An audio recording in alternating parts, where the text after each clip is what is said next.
Mi esposa tomó el micrófono en nuestro baby shower y les dijo a 70 invitados que yo no era el padre.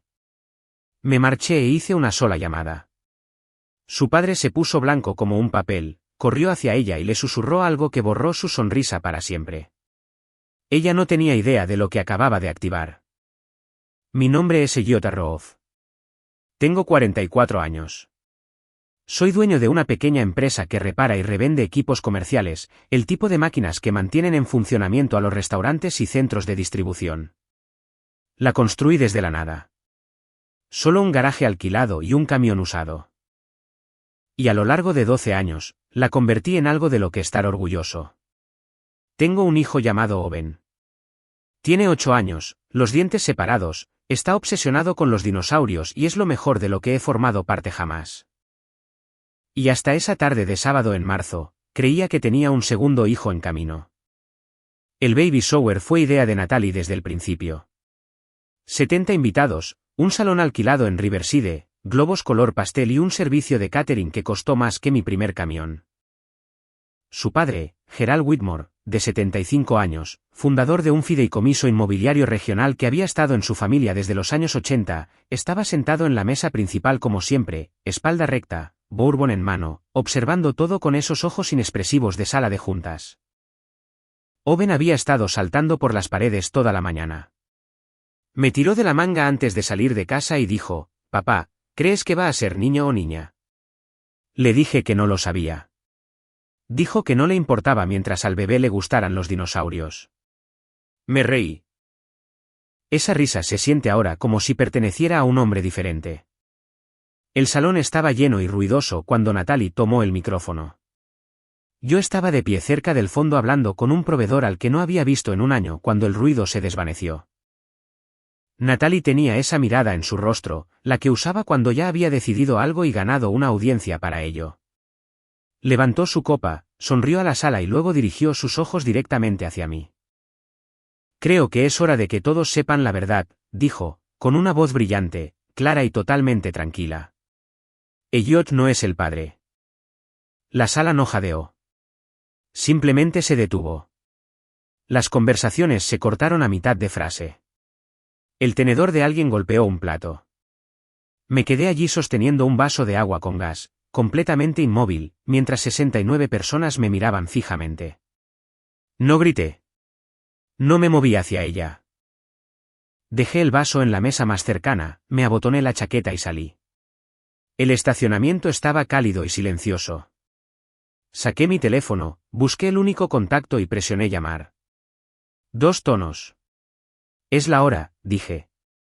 Inicié todo lo que discutimos. A través de las puertas de vidrio detrás de mí, pude ver a Gerald Whitmore levantándose de su silla. Cruzó la sala en línea recta, con la mandíbula tensa, y agarró a Natalie por el brazo. Se inclinó cerca de su oído, incluso desde afuera, pude leer la forma de lo que estaba diciendo y ver cómo cambiaba la cara de ella, pasando de triunfante a pálida en unos 3 segundos planos. Me enteré más tarde de lo que le dijo exactamente. Un amigo que estaba lo suficientemente cerca escuchó cada palabra. Gerald dijo, ¿tienes alguna idea de lo que acabas de hacer? Empieza a suplicarle que vuelva adentro ahora mismo o vas a perderlo absolutamente todo. Ella no se movió lo suficientemente rápido. Él tampoco.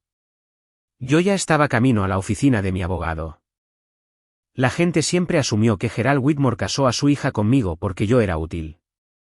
No estaban del todo equivocados. Pero la historia completa es más complicada que eso.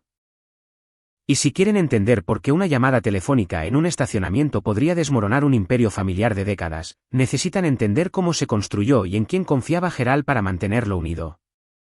Conocí a Natalie en una feria comercial en Phoenix hace 11 años. Ella recorría el piso con su padre aprendiendo el negocio, o fingiendo hacerlo. Yo estaba allí tratando de vender unidades de congelación comercial reacondicionadas a cadenas de restaurantes. Gerald me acorraló en mi stand, miró mis hojas de especificaciones durante unos 45 segundos y dijo, ¿realmente sabes lo que estás haciendo? Viniendo de él, eso era prácticamente una propuesta de matrimonio. Natalie y yo nos pusimos serios en menos de un año.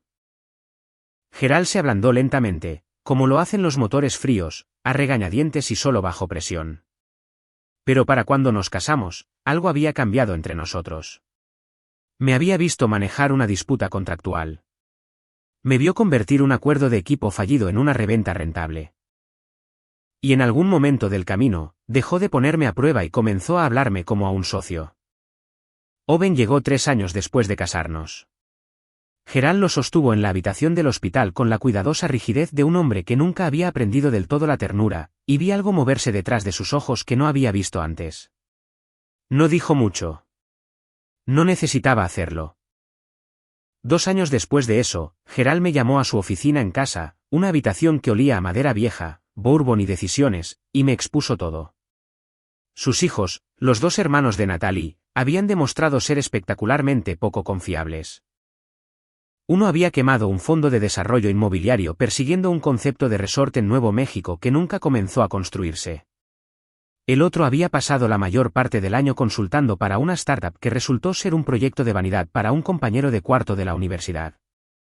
Gerald tenía 73 años para entonces y había terminado de fingir que su linaje protegería su legado. Necesito a alguien que lea un balance general de la forma en que un mecánico lee un motor, me dijo, sirviendo 2 vasos sin preguntar. Ese eres tú, no mis chicos. Lo que me entregó no fue solo un título. Fue el control operativo del fideicomiso familiar Whitmore, propiedades inmobiliarias en 3 estados, una cartera de propiedades comerciales, 2 fundaciones privadas y un conjunto de documentos de gobierno lo suficientemente gruesos como para detener una puerta. Enterrada dentro de esos documentos, en una página a la que la mayoría de la gente nunca llegaría, había una cláusula que su abogado había redactado años antes después de un escándalo familiar silencioso.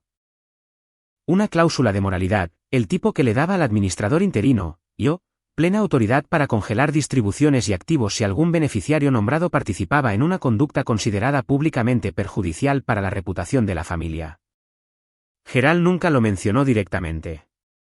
Lo encontré yo mismo durante mi primera lectura completa. Lo marqué en el margen, lo archivé y no volví a pensar en ello durante años, hasta que lo necesité. La semana anterior al baby shower, algo cambió. Natalie estaba distraída de una manera que tenía aristas. No la suave distracción de la fatiga del embarazo, sino algo más agudo, como si estuviera ensayando algo en su cabeza. Le gritó a Owen 2 veces por nada. Recibió una llamada en el patio trasero y se quedó allí 20 minutos después de oscurecer. No la confronté. Simplemente observé e hice una llamada tranquila a mi abogado, un hombre llamado Robert Calegua, que había estado manejando mis contratos comerciales durante 6 años. Si pasa algo, le dije, quiero estar listo para moverme dentro de la hora. No preguntó qué tipo de algo. Solo dijo, tendré todo preparado. Owen me preguntó ese viernes por la noche si el nuevo bebé podría compartir sus libros de dinosaurios. Le dije que absolutamente. Se fue a la cama satisfecho. Yo me fui a la cama sabiendo que la tarde siguiente iba a cambiarlo todo. Simplemente no sabía aún hasta dónde llegaría el daño. La oficina de Robert Calegua estaba en el 4º piso de un edificio en el centro que olía a limpiador de alfombras y café viejo. Llevaba sentado frente a su escritorio unos 20 minutos cuando mi teléfono comenzó a sonar. Natalie 4 veces seguidas, luego Gerald, luego Natalie de nuevo. Puse el teléfono boca abajo y seguí hablando. Robert era el tipo de abogado que nunca parecía sorprendido. Tenía un bloc de notas amarillo frente a él y un bolígrafo que seguía haciendo clic sin parecer darse cuenta. Expuse todo, la cláusula, la documentación que ya había reunido durante las 3 semanas anteriores, la naturaleza del incidente público. Escuchó sin interrumpir, tomó 6 líneas de notas y luego dijo, entiendes que esto se moverá rápido una vez que presentemos la documentación. Le dije que eso era exactamente lo que quería. Para cuando llegué a casa esa noche, el auto de Natalie estaba en el camino de entrada y todas las luces de la casa estaban encendidas. Owen estaba en casa de mi madre, lo había arreglado la mañana del baby shower por si acaso. Entré por el garaje, dejé mis llaves en el mostrador y me serví un vaso de agua. Natalie bajó las escaleras como si estuviera esperando una pelea. Tenía esa mirada, mandíbula hacia adelante, ojos agudos, hombros tensos. Se había cambiado el vestido del baby shower por unos vaqueros y un suéter, lo que de alguna manera hacía que todo se sintiera más deliberado. Necesitas detener lo que sea que empezaste, dijo. Llama a Robert y dile que se retire. Bebí un poco de agua. No, Elliot. Su voz tenía ese filo particular que usaba cuando pensaba que el volumen por sí solo podía moverme. Esto es una locura. Vas a volar nuestra familia entera por un momento. Tú la volaste, dije. Yo solo estoy presentando el papeleo. Ella se cruzó de brazos. Mi padre lo revertirá. Llamará a la junta y hará que revoquen tu acceso antes de que termine la semana. Dejé el vaso y la miré directamente. Natalie, tu padre me hizo ejecutivo con autoridad plena e irrevocable.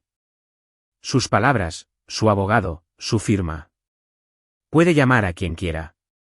La cláusula ya está activada. La congelación ya está en marcha, y no hay nada en ese documento que le permita anular mi decisión unilateralmente. Quizás quieras leer la página 47 de los estatutos antes de hacer más promesas sobre lo que él puede arreglar.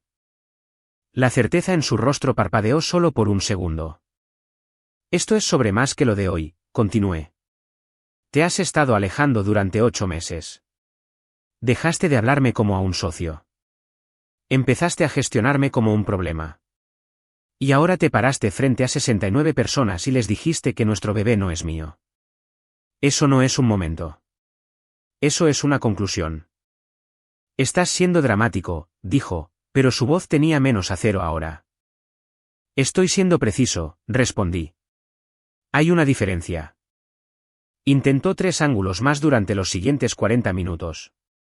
Dijo que estaba castigando a Owen. Le dije que Owen estaba protegido, su asignación fiduciaria estaba estructurada por separado y yo no la había tocado. Dijo que la estaba humillando. Le dije que ella misma se había encargado de eso. Dijo que su padre le diría a la junta que yo había actuado de mala fe. Le dije que dejara que lo intentara y le recordé que el comité de cumplimiento incluía a 2 de los primos más conservadores de Gerald, ninguno de los cuales había olvidado el desastre del resort en Nuevo México. Ese golpe aterrizó. Se sentó en el sofá y se quedó callada por un momento. Cuando volvió a hablar, la ira se había ido y algo más pequeño la había reemplazado. ¿Qué quieres de mí, Elliot, ahora mismo? Recogí mis llaves. Nada. Voy a buscar a Owen a casa de mi madre. Él quiere venir a casa y esta casa todavía le pertenece, independientemente de lo que pase entre nosotros. Conduje hasta la casa de mi madre en Riverside. Owen corrió hacia la puerta en calcetines y rodeó mi cintura con sus brazos sin hacer una sola pregunta sobre dónde había estado. Me aferré a eso durante un largo momento. Algunas cosas no necesitan documentos. Simplemente necesitan seguir en pie. El kit de ADN estuvo en el cajón de mi escritorio durante 11 días antes de que lo usara. Lo había pedido la mañana después del baby shower, el mismo día que me reuní con Robert mientras mi teléfono seguía boca abajo en su escritorio. No fue impulsivo. Era la pregunta que me había negado a hacer en voz alta durante meses. Y una vez que Natalie había respondido la versión pública frente a 69 testigos, supuse que también me debía la versión privada a mí mismo. Owen no sabía que algo estaba pasando. Iba a la escuela, volvía a casa, comía cereales para el desayuno, discutía sobre la hora de acostarse y construía hábitats de dinosaurios cada vez más ambiciosos con cajas de cartón en el pasillo. Lo observaba y trataba de no hacer matemáticas con sus rasgos. Trataba de no notar la forma en que entrecerraba los ojos cuando se concentraba, de la misma manera que lo hago yo. Trataba de no notar, y notaba de todos modos. Le pasé el hisopo un martes por la noche mientras dormía. Lo envié el miércoles por la mañana camino al taller y volví al trabajo. 2 unidades de refrigeración industrial para revisión, un horno comercial que necesitaba un cambio completo de placa de control, mantuve mis manos ocupadas mientras mi cabeza daba vueltas. Los resultados llegaron un jueves, 11 días después. Estaba sentado en mi banco de trabajo cuando la notificación por correo electrónico llegó a mi teléfono. Dejé la llave de tubo, me limpié las manos en un trapo de taller y lo abrí. Owen James Arrow, probabilidad de paternidad, 99,98%. Lo leí 2 veces. Luego dejé el teléfono en el banco y me senté muy quieto durante unos 2 minutos. Era mío, completa, matemática e inequívocamente mío. No sé exactamente para qué me había estado preparando. Me dije a mí mismo que estaba preparado para cualquiera de los dos resultados, pero sentado allí en mi taller con grasa en los antebrazos y ese número en mi pantalla, algo que no me había dado cuenta de que estaba sosteniendo se soltó de golpe. Y tuve que poner ambas manos planas sobre el banco de trabajo para evitar hacer algo vergonzoso. Él era mío. Esa tarde, recogí a Owen de la escuela y lo llevé a comer hamburguesas. Su elección, siempre el mismo lugar, siempre una hamburguesa doble con queso sin pepinillos. Nos sentamos en una cabina junto a la ventana y él habló sobre un proyecto que su clase estaba haciendo sobre volcanes y si los volcanes eran más peligrosos que los asteroides y qué pasaría si un volcán entrara en erupción dentro de una ciudad. Escuché cada palabra. En un momento, levantó la vista de su comida y dijo, «Papá, tú y mamá van a dejar de vivir juntos. Los niños no entran en las cosas poco a poco. Siempre he admirado eso de ellos. Las cosas van a cambiar», le dije honestamente. «Pero yo no me voy a ir a ninguna parte. No de ti. Esa parte permanece igual pase lo que pase». Pensó en esto por un momento, masticando, luego dijo. «Vale. ¿Puedo pedir un batido?» Le dije que podía pedir dos si quería. Se conformó con uno de chocolate y volvió al tema de los volcanes. Esa noche, después de que se durmió, me senté a la mesa de la cocina con una copia de los documentos del fideicomiso y la última actualización de Robert. La congelación se mantenía. Gerald había contactado a la Junta de Cumplimiento 2 veces y lo habían remitido a los estatutos en ambas ocasiones. La consulta legal informal de Natalie no había llegado a ninguna parte. La maquinaria giraba exactamente como estaba diseñada. Pero nada de eso era en lo que estaba pensando. Estaba pensando en un niño de 9 años haciendo una pregunta justa sobre una hamburguesa doble con queso, recibiendo una respuesta directa y decidiendo que un batido era la respuesta correcta. Ese niño tenía sus prioridades en orden. Iba a asegurarme de mantener las mías de la misma manera. Robert Calewa no recomendó contratar a un investigador privado. Dijo que no era legalmente necesario, el incidente público por sí solo era suficiente para sostener la cláusula. Pero también dijo, y recuerdo sus palabras exactas, si quieres conocer la forma completa de lo que estás enfrentando, eso es un tipo diferente de preparación. Deslizó una tarjeta de visita sobre el escritorio sin convertirlo en una sugerencia, solo información. Llamé al número esa noche. El nombre del investigador era Frank Delner, de unos 50 años, examinador de fraudes de seguros, sin presencia en redes sociales, lo cual tomé como una buena señal. Nos reunimos en una cafetería cerca de mi taller el martes siguiente. Bebió café negro, hizo 8 preguntas directas y cobró una tarifa plana. Lo contraté en el acto. Volvió a mí en 9 días. Estaba en el taller cuando llamó, a mitad de recablear el panel de control de un lavavajillas comercial. Le dije a mi técnico que terminara el trabajo y tomé la llamada en mi oficina, una pequeña habitación fuera del piso principal con una ventana que daba al patio de equipos. El informe de Frank fue preciso. El nombre del hombre era Troy Braftoft, de 40 años. Trabajaba como director regional de ventas para una empresa de suministros de cocina comercial, la misma industria en la que yo operaba, lo que explicaba cómo se habían cruzado nuestros caminos. Al parecer, él y Natalie se habían conocido en un evento de networking de la industria hace 14 meses. Frank tenía fotografías con fecha y hora de 3 lugares separados, un restaurante en Pasadena, la estructura de estacionamiento de un hotel en Burbank, y una cafetería a 2 cuadras de la escuela de Owen. Esa última se asentó en mi pecho como un carbón caliente. Había más. Troy Braftoft no tenía idea de que Natalie estaba embarazada.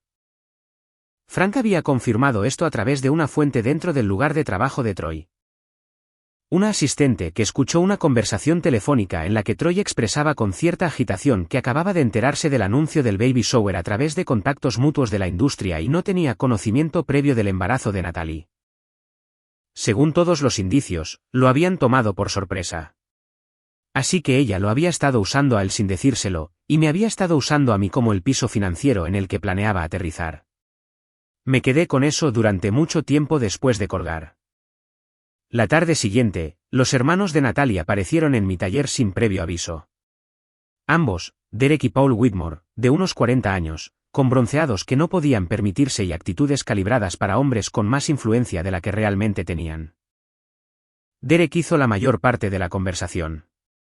Se paró en mi patio de equipos con un saco deportivo y me dijo que estaba cometiendo un error, que la familia se uniría para resolver esto en privado, que debería retirarme y dejar que Gerald lo manejara.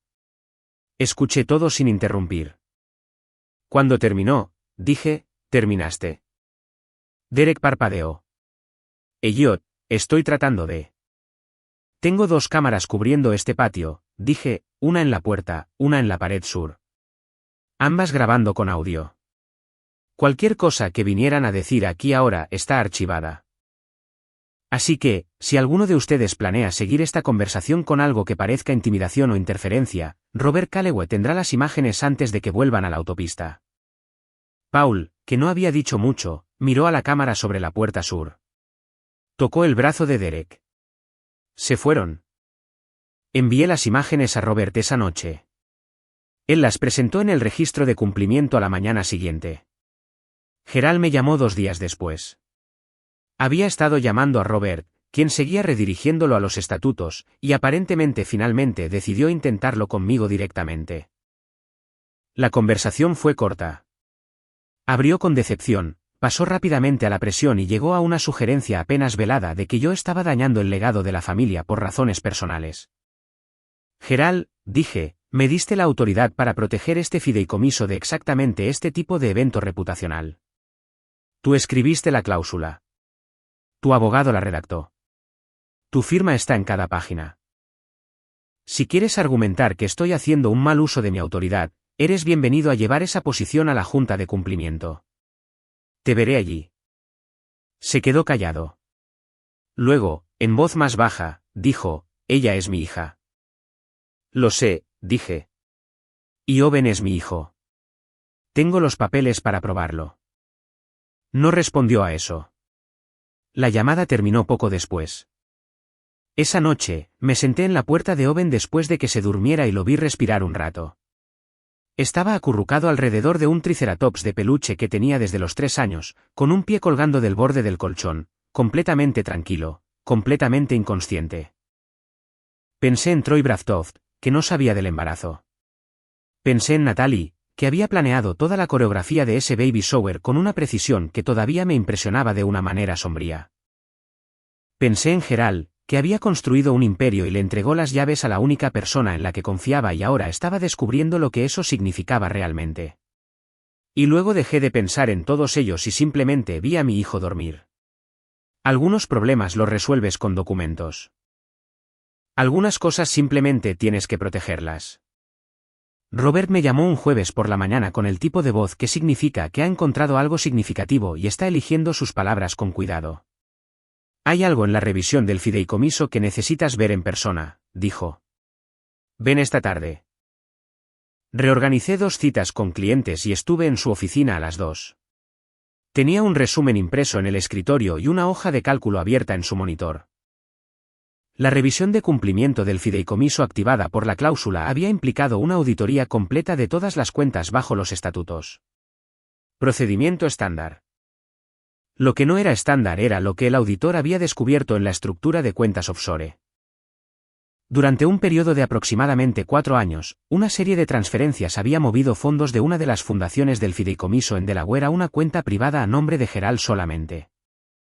Las transferencias eran pequeñas individualmente, entre 8 y 20 mil dólares cada una, pero había 41 de ellas.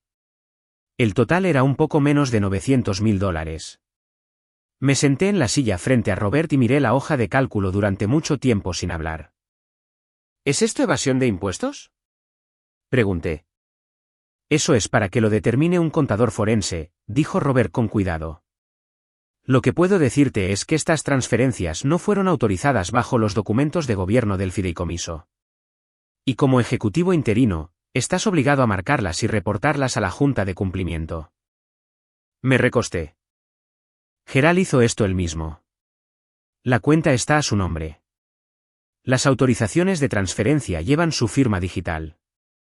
La imagen que se armó en mi cabeza no era halagadora. Gerald había construido un fideicomiso. Se había hecho a sí mismo el patriarca, el arquitecto, la autoridad moral. Había sermoneado a sus hijos sobre responsabilidad fiscal mientras movía silenciosamente $900.000 fuera de una cuenta de la fundación hacia sus tenencias personales. Me había entregado las llaves de la bóveda, sin imaginar nunca que miraría en los rincones. «Preséntalo», dije. Robert hizo una pausa. «Elliot, ¿entiendes que esto implica a Gerald directamente? Podría desencadenar una revisión de la autoridad fiscal. Podría afectar su patrimonio personal». «Entiendo», dije. «Preséntalo». Asintió e hizo una nota. Conduje de regreso al taller y me senté en mi oficina durante 20 minutos antes de hacer cualquier otra cosa. No estaba enojado con Gerald. Estaba algo más frío que enojado. Había terminado de sorprenderme. El hombre que me dijo que yo era el único en quien confiaba había estado manejando su propia cuenta paralela todo el tiempo. Todos en esa familia tenían un ángulo. La diferencia entre ellos y yo era que el mío estaba por escrito, autorizado y completamente sobre la mesa. Llamé a Gerald esa noche. Contestó al primer tono, lo que me dijo que había estado esperando. La auditoría de cumplimiento encontró las transferencias de Delaware, dije. He instruido a Robert para que las reporte a la Junta. Silencio. Luego, Elliot, esos son arreglos privados que son anteriores a tú. Son anteriores a los estatutos, dije, y no están autorizados bajo ellos. Tú lo sabes. Yo construí ese fideicomiso, dijo, bajando la voz. Yo construí todo en él. Lo sé, dije. Lo que significa que sabías exactamente cuáles eran las reglas cuando las rompiste. Otro silencio. Más largo esta vez. ¿Qué quieres?, preguntó finalmente. No exigiendo, solo cansado. No quiero nada de ti, Gerald. No estoy usando esto como palanca. Las reglas requieren informar, y estoy siguiendo las reglas. Las mismas reglas que tú pusiste en marcha. Si quieres adelantarte a esto con la Junta tú mismo antes de la presentación formal, tienes unas 48 horas. Colgué y me senté en mi auto en el estacionamiento de mi propio taller, escuchando el zumbido del equipo a través de las paredes, compresores ciclando, ventiladores funcionando, el sonido ordinario de las cosas funcionando según lo diseñado. Nunca quise nada de esto. El fideicomiso, la autoridad, la auditoría, la confrontación con un hombre de 75 años que pensó que se había asegurado la jubilación confiando en el yerno correcto. Solo quería dirigir mi negocio, criar a mi hijo e irme a la cama sin una piedra en el pecho. Pero aquí estaba, y el trabajo aún no estaba hecho. La demanda en el Tribunal de Familia llegó un martes. El abogado de Natalie, un hombre llamado Víctor Pras, que se especializaba en divorcios de altos activos y tenía el tipo de confianza tranquila que proviene de ganar suficientes casos como para dejar de preocuparse por los que podría perder. Presentó una moción de emergencia alegando que mi invocación de la cláusula del fideicomiso constituía coerción financiera y creaba un ambiente de angustia emocional para una mujer embarazada. Solicitó la restauración inmediata del acceso de Natalie a las distribuciones del fideicomiso y una congelación temporal de cualquier revisión adicional de activos. Robert Calewa tuvo la respuesta presentada para el jueves por la tarde. Me senté en su oficina mientras me la explicaba. La contrapresentación fue precisa y metódica, 41 páginas que abordaban cada reclamo que Pras había hecho, citaban el lenguaje específico de los estatutos que autorizaba mis acciones y adjuntaban como pruebas la documentación en vídeo del incidente del baby shower. Los hallazgos preliminares de la Junta de Cumplimiento y una copia certificada de los documentos de gobierno del fideicomiso, incluyendo la cláusula de moralidad y su definición de daño reputacional. La moción de emergencia es un movimiento de apertura estándar, dijo Robert, recostándose en su silla. Está tratando de crear urgencia donde no la hay. El lenguaje de la cláusula es hermético. Un juez de familia no va a anular el gobierno interno de un fideicomiso privado sobre la base de angustia emocional sin evidencia sustancial de mala conducta. Y no hay mala conducta aquí. El juez denegó la moción en 48 horas. Procedimiento operativo estándar. Base inadecuada para el alivio de emergencia. Pras volvió a presentarla como una petición estándar. Robert dijo que responderíamos en el curso normal y que no perdiera el sueño por ello. No estaba perdiendo el sueño por el proceso legal. Estaba perdiendo el sueño por el siguiente movimiento de Natalie. Llegó un viernes por la tarde. Recogí a Owen de la escuela y estaba callado en el asiento trasero de una manera que no era su silencio habitual. Los silencios de Owen son normalmente del tipo que precede a una pregunta sobre biología de dinosaurios o si los agujeros negros hacen ruido. Este era diferente. Estaba mirando por la ventana y sosteniendo su mochila en su regazo como si tuviera frío.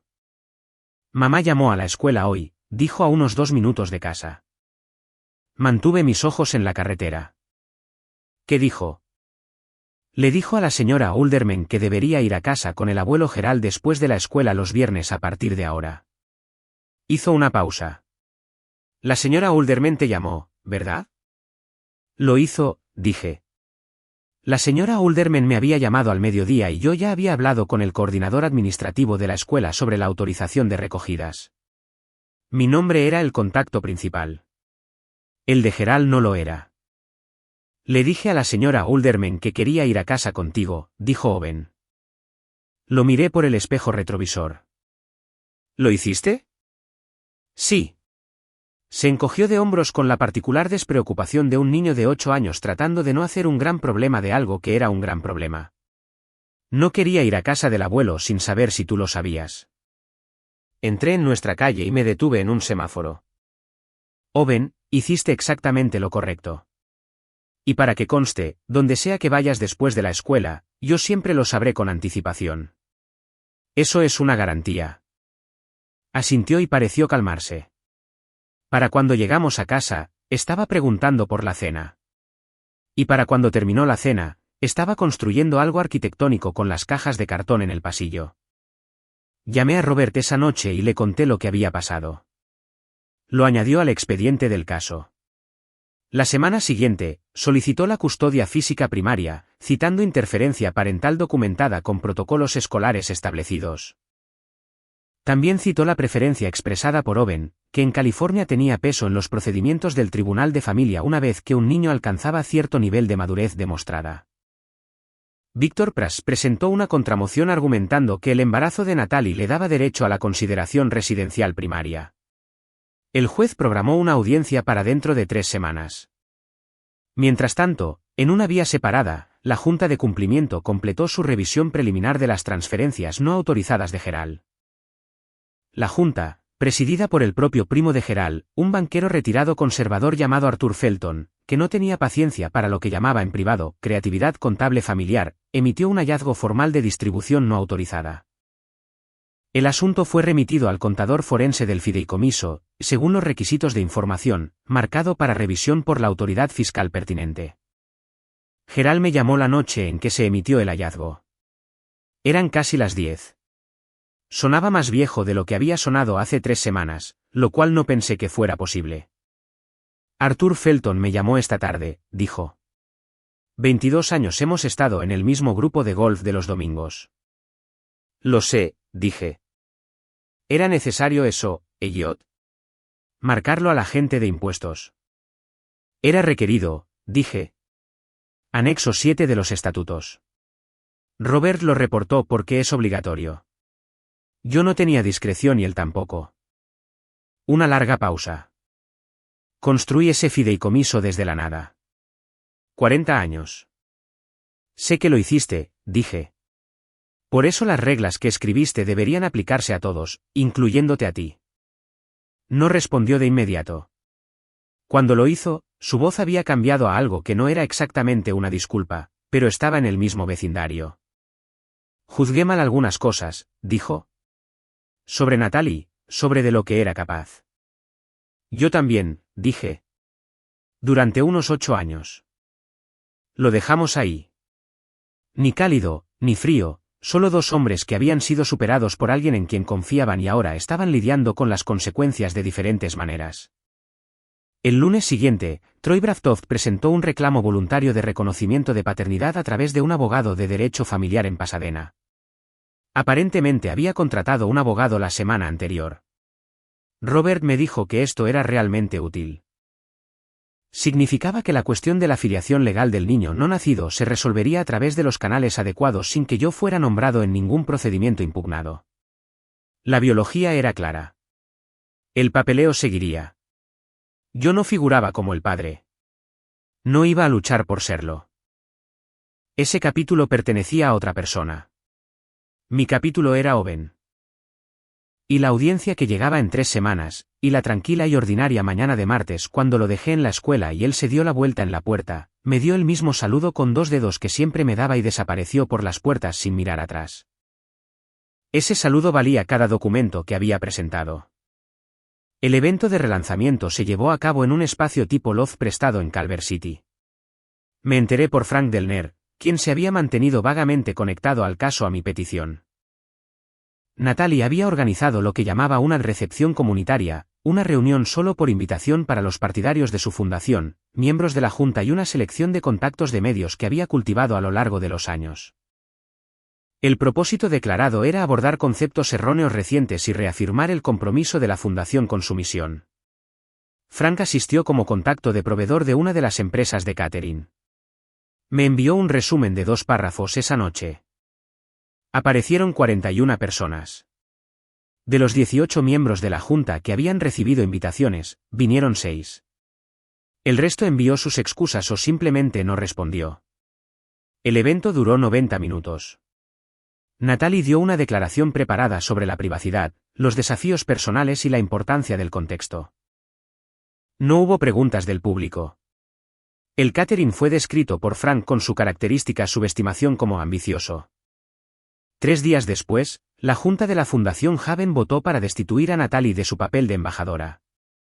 La carta fue formal, breve y citó conducta inconsistente con los valores organizacionales.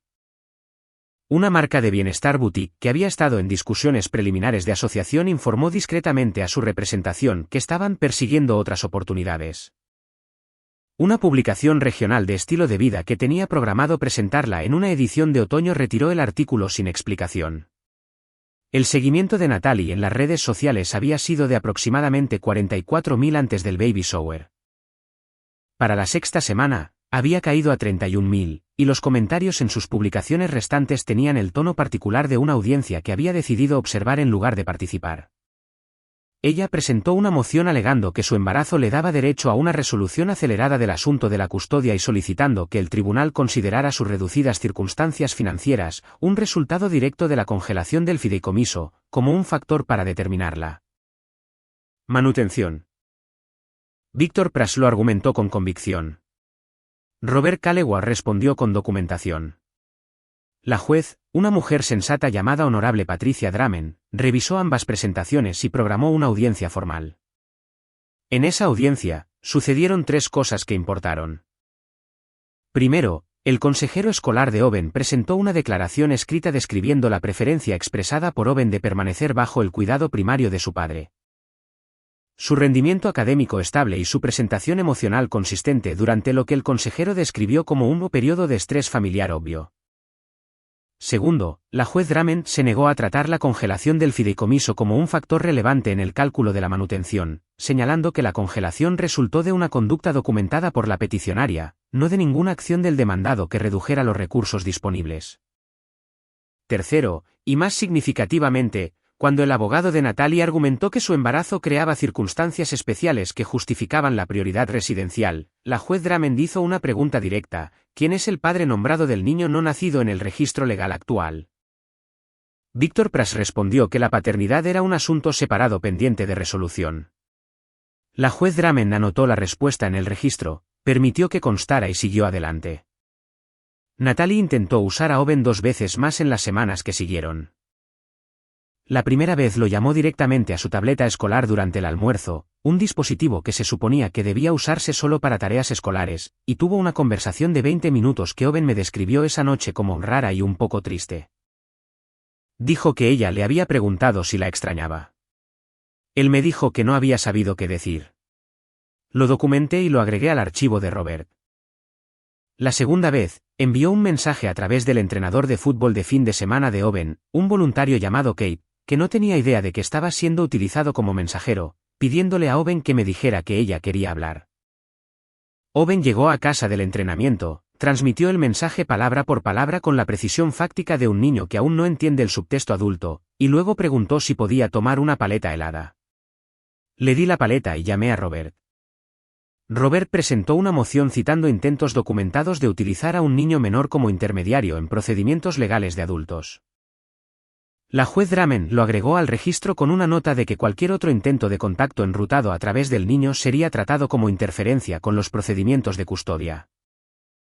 Natalie se quedó callada después de eso, no porque hubiera aceptado nada, sospechaba yo, sino porque Víctor Pras finalmente le había dicho lo que Robert me había estado diciendo desde el principio: el terreno legal sobre el que estaba parada era delgado, y cuanto más se movía sobre él, más cedía bajo sus pies.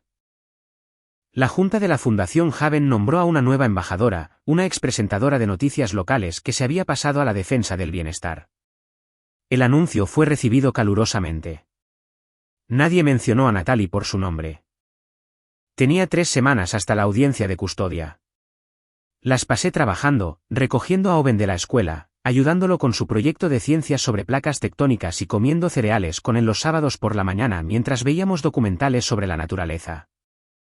Cosas simples, cosas reales, el tipo que no genera titulares y no requiere abogados. El tipo que perdura.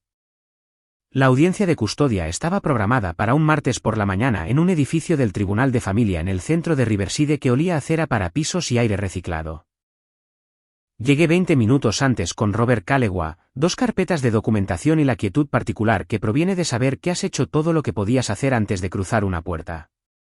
Víctor Pras ya estaba allí con Natalie cuando llegamos. Ella parecía compuesta de la manera en que la gente parece compuesta cuando ha trabajado en ello: cabello ordenado, expresión neutral, manos cruzadas sobre la mesa. Me senté al otro lado de la sala y no me quedé mirando. La juez Patricia Dramen dirigía un tribunal estricto. Había revisado las presentaciones con anticipación, lo cual era claro por la forma en que se movía a través de los procedimientos sin detenerse a orientarse. Hacía preguntas directas, aceptaba respuestas directas y tenía la impaciencia particular de alguien que había estado en el tribunal de familia el tiempo suficiente para reconocer un argumento fabricado de uno genuino. Víctor Pras sabió reiterando el embarazo de Natalie y la dificultad emocional de las circunstancias actuales. Argumentó que interrumpir la relación de un niño con su madre durante este periodo causaría un daño duradero. Fue articulado y organizado.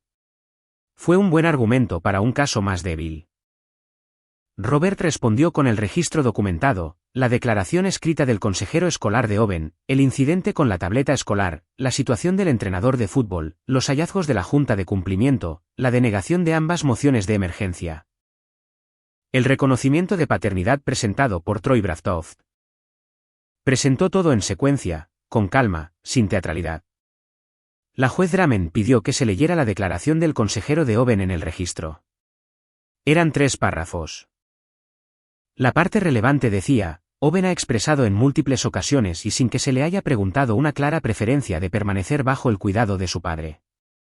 Es emocionalmente estable, académicamente consistente y demuestra un apego seguro a su padre que consideraría un factor protector primario durante este periodo de transición. La juez Dramen me otorgó la custodia física primaria de Owen. Estableció un horario de visitas estructurado para Natalie, 2 fines de semana al mes y una tarde entre semana, con todos los intercambios ocurriendo en una ubicación neutral y toda la comunicación entre los padres llevándose a cabo a través de una aplicación de CEO crianza designada. Tomó nota de los intentos anteriores de usar a Owen como intermediario y declaró claramente que cualquier recurrencia sería tratada como una violación de la orden de crianza. Natalie no dijo nada cuando se leyó el fallo. Mantuvo las manos cruzadas. Víctor Pras escribió algo en su blog de notas. Le agradecí a Robert en el estacionamiento. Dijo que yo había hecho el trabajo y que el resultado lo reflejaba. Nos dimos la mano y él se alejó. Me senté en mi camioneta por un momento antes de encender el motor. Owen estaba en la escuela. Lo iba a recoger a las 3:15, igual que todos los martes. Él no sabía sobre la audiencia. Iba a decírselo simplemente, con las palabras correctas, esa noche. La llamada llegó 12 días después. Era Gerald, no con su tono medido habitual, sino algo más delgado, más cuidadoso. Dijo que Natalie había sido admitida en el sistema de salud de la Universidad de Riverside la noche anterior. Había entrado en parto prematuro a las 34 semanas. Hubo complicaciones. El bebé había nacido mediante un procedimiento de emergencia. La bebé estaba viva, pequeña, en una UCI, pero estable. Natalie se estaba recuperando. Me quedé con eso durante mucho tiempo. Gerald no me pidió que hiciera nada. Simplemente me lo dijo. De la forma en que un hombre le dice a alguien información que cree que merece tener independientemente de las circunstancias. Gracias por llamar, dije. Ella tomó sus decisiones, dijo. Yo también. Pero sigue siendo mi hija. Lo sé, dije. Terminamos la llamada sin pretensiones. Fui y recogí a Owen de la escuela. Y de camino a casa, le dije con cuidado y sencillez que su madre había estado en el hospital pero que estaba bien. Se quedó callado un momento, luego preguntó si el bebé también estaba bien. Le dije que el bebé era pequeño pero que estaba siendo atendido por buenos médicos. Asintió y miró por la ventana. Después de un minuto, dijo, «Papá, ¿podemos tener una pecera?» Me reí, realmente me reí, la primera risa real en semanas, y le dije que podíamos investigarlo. Troy Braftov visitó el hospital al día siguiente. Gerald me dijo eso también en una conversación posterior. Se había sentado en la UCI y sostuvo a su hija durante 20 minutos. Si eso equivalía a algo en el futuro era asunto de ellos dos y de los abogados que eventualmente involucrarían. Esa ya no era mi historia. La mía era el niño preguntando por una pecera. 8 meses después de la audiencia, compré una casa en Clement Street en un vecindario tranquilo en Corona. 3 habitaciones, un garaje para 2 autos que inmediatamente convertí en un anexo de taller, y un patio trasero con espacio para que Owen hiciera lo que sea que Owen fuera a hacer a continuación. Pagué en efectivo, no del fideicomiso. Ni un centavo de eso había tocado nunca mis cuentas personales. Y lo había mantenido así por principio gracias a mi propio negocio, que había crecido constantemente durante el último año de la manera en que los negocios tienden a crecer cuando dejas de gastar tu energía mental en cosas que no se pueden arreglar y la rediriges hacia cosas que sí se pueden. Owen eligió su habitación en la primera visita. Se paró en la puerta de la más grande de las 2 habitaciones secundarias, miró alrededor durante unos 4 segundos y dijo, «Esta». Tenía una visión. No hice preguntas. Pasamos un sábado pintándola. Decidió un verde bosque profundo, una elección inusual para un niño de 8 años, pero Owen siempre había tenido opiniones definidas. Yo hice los recortes a lo largo del techo mientras él manejaba el rodillo en las paredes principales con la intensidad enfocada que aportaba a cualquier cosa que le importara. Para cuando terminamos, la habitación olía a pintura y parecía un bosque, y Owen estaba en medio de ella con manchas verdes en los antebrazos y dijo que era perfecta. Comencé una nueva línea de servicio ese otoño, contratos de mantenimiento preventivo para equipos de cocina comercial, agrupados con el trabajo de reparación y reventa que había estado haciendo durante años. Era el tipo de ingreso recurrente constante que estabilizaba un negocio a través de las temporadas bajas. En 4 meses, tenía 11 contratos. En 7, tenía 19. Gerald llegó a un acuerdo con la Junta de Cumplimiento en la primavera. Los términos no fueron públicos, pero Robert me dijo que implicaban un reembolso significativo a las cuentas de la fundación del fideicomiso y una reestructuración de su participación personal restante en los asuntos del fideicomiso. Retuvo su estatus de patriarca familiar y su nombre. La autoridad operativa se quedó conmigo. Me llamó el día después de que se formalizara el acuerdo. Dijo, «Te debo una conversación que debería haber tenido con Natalie hace 10 años». Le dije que no dependía solo de él. Dijo, «Quizás no». Acordamos estar en desacuerdo sobre las proporciones. Las visitas de Natalie se habían asentado en un ritmo viable. Aparecía en sus fines de semana programados, estaba presente y era apropiada con Owen, y se comunicaba conmigo a través de la aplicación de CEO Crianza sin drama. Vivía en un apartamento más pequeño en Pasadena. Su trabajo en la fundación se redujo a un único papel consultivo con una organización sin fines de lucro con la que había estado involucrada antes de que todo colapsara. No era una vida que ella hubiera diseñado para sí misma, pero era una vida funcional. Troy Braftov había reconocido la paternidad de la bebé, una niña, según me dijeron de pasada. Si él y Natalie tenían algún tipo de acuerdo más allá de eso, genuinamente no lo sabía y no busqué averiguarlo. La pecera sucedió. Owen nombró a sus 3 peces en honor a reptiles marinos prehistóricos, Pío, Mosi y Gary. El último de los cuales admitió que no era históricamente preciso, pero se sentía correcto. Le dije que Gary era un nombre excelente para un pez. Estuvo de acuerdo. Un domingo de noviembre, unos 9 meses después del día en que todo se rompió en ese salón de fiestas en Riverside, yo estaba en el anexo de mi taller con la puerta del garaje abierta trabajando en una máquina de café expreso comercial que alguien había dejado para una revisión completa. Owen estaba en el patio trasero lanzando una pelota de tenis contra la cerca con la paciencia rítmica de un niño que puede entretenerse durante horas. La luz de la tarde era plana y cálida. El vecindario estaba tranquilo. Llegó a la puerta del garaje en algún momento, pelota en mano, y me vio trabajar por un minuto. «Papá», dijo. «¿Es así como va a ser ahora?» Dejé la llave inglesa y lo miré. «Más o menos. ¿Qué te parece?» Lo consideró con la seriedad que merecía la pregunta.